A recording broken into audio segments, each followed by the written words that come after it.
When I was in high school, I stayed home sick one day, and my mom, Linda, did not miss a beat. Oh, good. And she handed me a work list. She's like, well, you're home. Make yourself useful. I didn't even question it. I mean, I was a teenager, so I hated the work list, but I was well acquainted with it. That's me, 1985. On the top left, I'm in the denim jacket with the adamant pins on it. I still have that rad jacket in the closet right back there, and the pins are around here somewhere. Some people have a wedding dress they want to fit back into. For me, I have an adamant jean jacket. So back to the work list. I don't know if it was a Midwest thing or an 80s thing or just a my family thing, but I was already well acquainted with the equation. Being sick was still no reason to slow down. If you're like me, you got a lot of just walk it off, or yeah, that's how you fix that broken ankle. Just walk. I got a lot of also, if your bone is sticking out of your leg, then we'll talk about it. P.S. My people were medical people. So my bone wasn't sticking out of my leg. I was only sick, so I had a work list. Even being sick wasn't a good enough reason to slow down. Busy equals productive, and productive equals good. A full calendar means a full life, and I've been running that program ever since. As I'm filming this, it is the last week of middle school, and my to-do list is insane. I'll show you. I am still working on the master calendar for the year to come, closing projects from the current year, still working on hiring, summer projects to start, and never mind the little kids running all over the place. I'm busy, genuinely, legitimately busy. But here's what's been nagging at me. I came across something in my retirement coaching studies that I haven't been able to shake. Research on retirement happiness consistently shows that busyness is not what predicts well-being in retirement. What predicts it is how meaningful your activities feel to you. The feeling that your days actually align to what is important to you. Now, I'm also not saying do nothing, laying in the recliner for 30 years isn't the way to go. And that is not going to lead to happiness or well-being either. The research is quite clear on that. Busy and meaningful are not the same thing. And I realize for years I've confused the two. I can spend an entire day crossing things off a list and get to the end and feel oddly unsatisfied, though I do love a list and I do love to cross it off. You know you have a problem when you write stuff on the list you already did so you could cross it off. But that's a whole other video. I can be exhausted at the end of a week and wonder if I did anything that actually even mattered. Like I can be productive without feeling fulfilled. And I bet you felt that too. And recently that really hit me. What is it going to feel like when all that busyness goes away? If that question resonated with you, the retirement vibe quiz pinned below is a great place for you to start figuring out what meaningful actually looks like for you. It takes about 2 minutes. Again, link below. So then, if I have spent decades measuring my worth based on how many things I cross off a work list, what happens when I no longer have a job that's creating structure for my days? And nobody's expecting me at a certain time in a certain place, the Friday calendar meeting, Thursday stand-up. That question is affecting how I'm approaching this summer. Usually when school gets out, I start filling my calendar, calling family and friends, making day trips, traveling, going, big projects, big deadlines, good things and fun things, but lots of activity.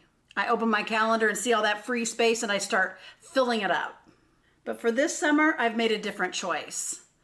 I said no to a few things that sounded really fun, and one that, nah, it didn't sound fun at all. I swear I'm not a hypocrite. I still believe that we all need to challenge ourselves and lean into saying yes and try new things, meet new people, and lean into experiences that help us grow.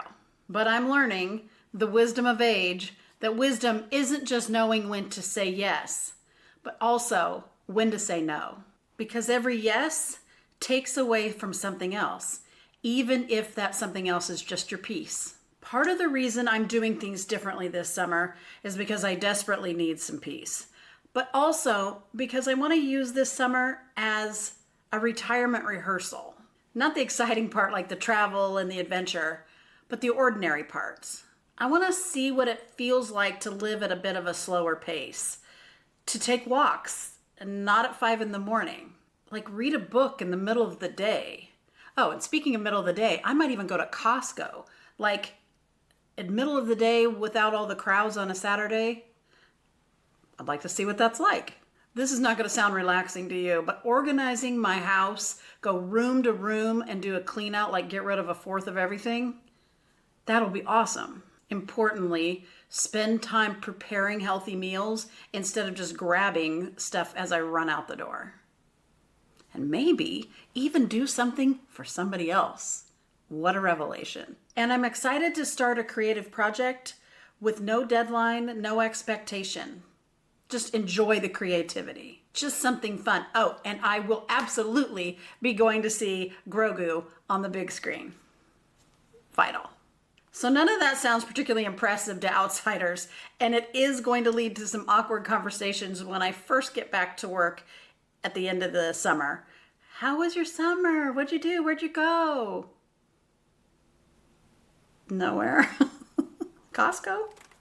But when I picture the retirement life I actually want, it looks a lot more like the summer schedule I've made than the jam-packed schedule I've been living on the daily. So I guess this summer's a bit of an experiment. I've spent most of my life trying not to waste time. Actually, probably more accurately, trying to not look like I'm wasting time. Now I'm realizing what makes time meaningful. I guess I'm not really testing whether or not I want to be busy, because if I'm honest with myself, I'm always busy. I want to do stuff. There's things I like doing, and that's different. I guess what I'm really testing is whether I can let go of the guilt of not having a bunch of stuff to check off a list. The guilt that says you should work until you drop into bed. That guilt that makes a quiet afternoon, reading in your chair, feel vaguely irresponsible. Because if retirement's going to be fulfilling, I don't think I need to learn how to do nothing. I think I need to learn how to do enough. And maybe that's what part of retirement prep is all about. Not learning how to stay busy, but figuring out what actually matters. I don't think we're here to fill another schedule, go, go, go. I think the goal is building a life worth waking up for. As we talk about all the time, a life with purpose and connection and room for the things that matter most, like baby Grogu.